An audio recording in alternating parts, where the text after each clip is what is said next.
ಶೀಘ್ರದಲ್ಲೇ ಜಿಲ್ಲಾ ತಾಲೂಕು ಪಂಚಾಯಿತಿ ಸಮರ. ಜಿಲ್ಲಾ ತಾಲೂಕು ಗದ್ದುಗೆ ಏರಲು ಕಾಂಗ್ರೆಸ್ ತಯಾರಿ. ಗೆದ್ದು ಬೀಗುವ ವಿಶ್ವಾಸದಲ್ಲಿ ಸಚಿವ ಪ್ರಿಯಾಂಕ್ ಖರ್ಗೆ. ಮೀಸಲಾತಿ ಅಂತಿಮಗೊಳಿಸಲು ನ್ಯಾಯಾಲಯಕ್ಕೆ ಪ್ರಮಾಣ ಪತ್ರ. ಇನ್ನೆರಡು ತಿಂಗಳಲ್ಲಿ ಚುನಾವಣೆ ನಡೆಸಲು ಸಿದ್ಧತೆಯನ್ನ ಕೂಡ ನಡೆಸಲಾಗ್ತಾ ಇದೆ.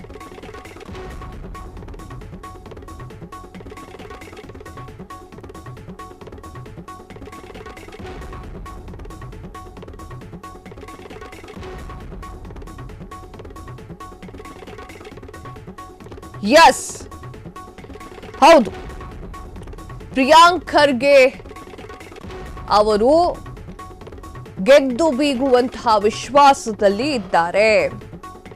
ರಾಜ್ಯದ ಎಲ್ಲ ಗ್ರಾಮ ಪಂಚಾಯಿತಿ ನಿವೇಶನಗಳಿಗೂ ಕೂಡ ಈ ಖಾತೆ ವಿತರಣೆ ಮಾಡಿದ್ದಾರೆ. ಮಹತ್ವದ ಮಾಹಿತಿಯನ್ನು ಕೂಡ ಪ್ರಿಯಾಂಕ್ ಖರ್ಗೆ ಅವರು ಮಾತನಾಡಿದ್ದಾರೆ. ರಾಜ್ಯದ ಎಲ್ಲ ಗ್ರಾಮ ಪಂಚಾಯಿತಿ ವ್ಯಾಪ್ತಿಯಲ್ಲಿರುವಂತಹ ಕ್ರಮಬದ್ಧವಲ್ಲದ ನಿವೇಶನ ಮತ್ತು ಕಟ್ಟಡಗಳನ್ನ ತೆರಿಗೆ ವ್ಯಾಪ್ತಿಯ ಒಳಪಡಿಸುವ ಕ್ರಮ ಕೈಗೊಳ್ಳಲಿದ್ದು ಇದರ ಬಗ್ಗೆಯೂ ಕೂಡ ಚರ್ಚೆಯನ್ನ ನಡೆಸಿದ್ದಾರೆ.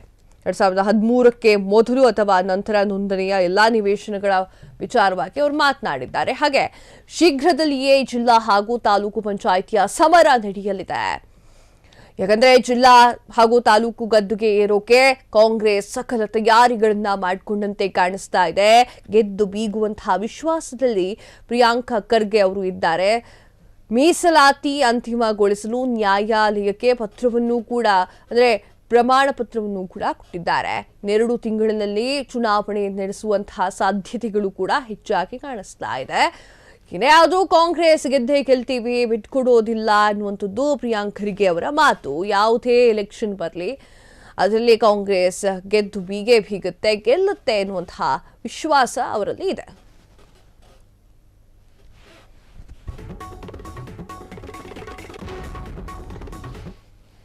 ಶೀಘ್ರದಲ್ಲಿಯೇ ಜಿಲ್ಲಾ ತಾಲೂಕು ಪಂಚಾಯಿತಿಯ ಸಮರ ನಡೆಯೋಕೆ ಇದೆ. ಜಿಲ್ಲಾ ತಾಲೂಕು ಗದ್ದುಗೆ ಏರೋಕೆ ಕಾಂಗ್ರೆಸ್ ಸಕಲ ತಯಾರಿಯನ್ನ ನಡೆಸಿಕೊಳ್ತಾ ಇದೆ. ಗೆದ್ದು ಬೀಗುವಂತಹ ವಿಶ್ವಾಸದಲ್ಲಿ ಸಚಿವ ಪ್ರಿಯಾಂಕ್ ಖರ್ಗೆ ಅವರು ಕೂಡ ಇದ್ದಾರೆ. ಮೀಸಲಾತಿ ಅಂತಿಮಗೊಳಿಸಲು ನ್ಯಾಯಾಲಯಕ್ಕೆ ಪ್ರಮಾಣ ಪತ್ರವನ್ನ ಬರೆದಿದ್ದೀನಿ ಎನ್ನುವಂತಹ ಮಾಹಿತಿಯನ್ನು ಕೊಟ್ಟಿದ್ದಾರೆ. 2 ತಿಂಗಳಲ್ಲಿ ಚುನಾವಣೆಯ ಸಿದ್ಧತೆಯು ಕೂಡ ಚುನಾವಣೆ ನಡೆಯೋಕೆ ಸಿದ್ಧತೆಗಳು ಕೂಡ ನಡೀತಾ ಇದೆ. ಜಿಲ್ಲಾ ಪಂಚಾಯಿತಿ, ತಾಲೂಕು ಪಂಚಾಯಿತಿ ಆ ಒಂದು ಚುನಾವಣೆ, ಅದಕ್ಕೆ ಆ ಒಂದು ಚುನಾವಣೆಯಲ್ಲೂ ಕೂಡ ಕಾಂಗ್ರೆಸ್ ತಮ್ಮನ್ನು ತಾವು ಬಿಟ್ಕೊಡೋದಿಲ್ಲ, ಕಾಂಗ್ರೆಸ್ ಗೆಲ್ಲುತ್ತೆ ಎನ್ನುವಂತಹ ವಿಶ್ವಾಸವನ್ನ ಪ್ರಿಯಾಂಕ್ ಖರ್ಗೆ ಅವರು ಕೊಟ್ಟಿದ್ದಾರೆ. 2-3 ತಿಂಗಳು ಚುನಾವಣೆ ಸಿದ್ಧತೆಗಳು ಕೂಡ ನಡೀತಾ ಇದೆ. ಸೊ ಕಾದ್ ನೋಡ್ಬೇಕಾಗ್ತದೆ.